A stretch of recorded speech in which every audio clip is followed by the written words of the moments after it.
नमस्कार दोस्तों, आज हम इस वीडियो में आपके साथ डिस्कस करेंगे लेथ मशीन के एक इम्पोर्टेंट पार्ट के बारे में जिसका नाम है टेल स्टोक। और टेल स्टोक को हम लूज हेड स्टोक और पोपेट हेड के नाम से भी जानते हैं। और यह लेथ मशीन का जो बेड होता है उसकी राइट हैंड साइड की तरफ लगा होता है, जो आपको इस रेड मार्क के अंदर आपको नज़र आ रहा है, यह टेल स्टोक है। बात करते हैं कि टेल स्टोक में कौन कौन से पार्ट होते हैं और किस पर्पज के लिए इसका यूज किया जाता है। जो टेल स्टोक है इसका प्रयोग हम जो हमारा वर्क पीस या जॉब होता है उसको बीरिंग और सपोर्ट प्रोवाइड करने के लिए इसका इस्तेमाल किया जाता है दो सेंटर्स के बीच में, क्योंकि जो हेड स्टोक का लिविंग सेंटर होता है और जो हमारा टेल स्टोक होता है उसका जो डेड सेंटर है उसके बीच में वर्क पीस को हेल्ड करने के लिए इसका इस्तेमाल किया जाता है।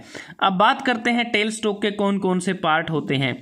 Body, bottom plate, hollow barrel या sleeve, screwed spindle, collar, back plate और hand wheel. One by one समझते हैं कि किस पार्ट का क्या कार्य होता है। ये जो पोर्शन होता है एक प्रकार से ये पूरी बॉडी होती है जो टेल स्टोक की, अगर हम बात करें, क्योंकि एक जो बॉडी है वो एक सिंगल पीस कास्टिंग होती है जिसके बॉटम में अगर आप देखें एक प्लेट फिट की जाती है जिसे हम बॉटम प्लेट कहते हैं। और इस प्लेट में जो प्रोजेक्शन होता है वह बॉडी में जो कोरस्पोंडिंग स्लॉट होता है वह उसमें फिट हो जाता है। जैसा आप देखें ये जो बॉटम प्लेट है यहाँ पर पूरी तरह से वो फिट हो गई है बॉडी के साथ। तो बॉडी और बॉटम प्लेट के बीच जो लॉन्गिट्यूडिनल मूवमेंट है उसको प्रिवेंट किया जा सके। और जो बॉटम प्लेट है एक प्रकार से ये टेल स्टोक का बेस भी होता है। और इस प्रोजेक्शन से थोड़ा सा ऊपर अगर आप देखें यहाँ पर एक स्क्रू लगा होता है जिसे हम ऑफ सेटिंग स्क्रू कहते हैं। अब इसको क्यों प्रोवाइड किया जाता है? इस स्क्रू की मदद से जो लेथ मशीन पर जब हम टेपर टर्निंग ऑपरेशन परफॉर्म करते हैं तो उस समय आवश्यकता अनुसार टेल स्टोक सेट आवर को एडजस्ट करने के लिए इस स्क्रू का इस्तेमाल किया जाता है। अब जो बॉटम प्लेट है, ये वाली जो प्लेट है, इसका जो फ्रंट एंड होता है तो वहाँ पर एक प्रकार से कह सकते हैं कि जो हेड स्टोक को फेस करता है, क्योंकि ये हेड स्टोक है, यहाँ पर इस बेस का ये जो हमारा जो फ्रंट फेस होता है यहाँ पर कुछ ग्रेजुएशन बनी होती हैं। और साथ में जो टेल स्टोक बॉडी का फेस है, कोरस्पोंडिंग फेस है, वहाँ पर एक मार्क बना होता है। और इन ग्रेजुएशन की मदद से टेल स्टोक सेट आवर को आवश्यकता अनुसार एडजस्ट किया जाता है। और जो टेल स्टोक की कंप्लीट जो यूनिट है वह लेथ मशीन के बेड के जो इनर वेज होते हैं वहाँ पर यह माउंटेड होती है। और एक क्लैंपिंग बोल्ट की मदद से ये जो पोर्शन है ये क्लैंपिंग बोल्ट है, इसकी मदद से इसको जो लेथ का जो बेड है उसके इनर वेज पर इसको माउंट किया जाता है। और इस क्लैंपिंग जो बोल्ट है इसके नीचे अगर आप देखें क्लैंपिंग प्लेट होती है। तो क्लैंपिंग बोल्ट की मदद से जिसके बॉटम में ये क्लैंपिंग प्लेट होती है, जब भी टेल स्टोक को किसी पोजीशन पर क्लैंप करना हो तो जो नट है उसको स्क्रू किया जाएगा और क्लैंपिंग प्लेट को ये जो बेड है इसके नीचे अंडर साइड इसको अच्छी तरह से फिट करेंगे एक प्रकार से, तभी इसकी जो लोकेशन है उसको अच्छी तरह से हम पोजीशन को फिक्स कर सकते हैं। अब बात करते हैं कि जो टेल स्टोक की जो बॉडी है इसका जो अपर पार्ट होता है वो एक प्रकार से होलो होता है जिसे हम स्लीव या फिर बैरल कहते हैं। और इस होलो पार्ट में जो स्लीव या बैरल है इसका जो रियर एंड है, जो एक प्रकार से इसका जो पिछला जो हिस्सा होता है एंड होता है, उसमें ब्रोंज से बना एक बुश होता है। जो बैरल के अंदर ये जो स्क्रूड स्पिंडल है इसके लिए एक बीरिंग की तरह कार्य करता है, ये वाला जो पोर्शन होता है।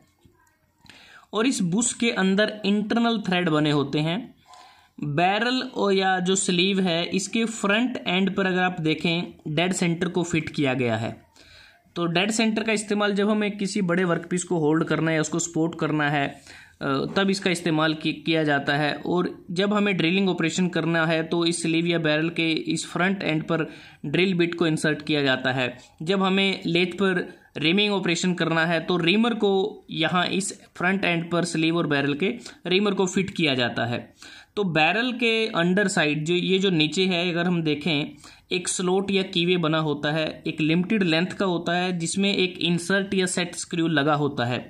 जिसका प्रयोग बैरल या स्लीव की जो रोटेशन होती है उसको रिस्ट्रिक्ट करने के लिए इस इंसर्ट का इस्तेमाल किया जाता है।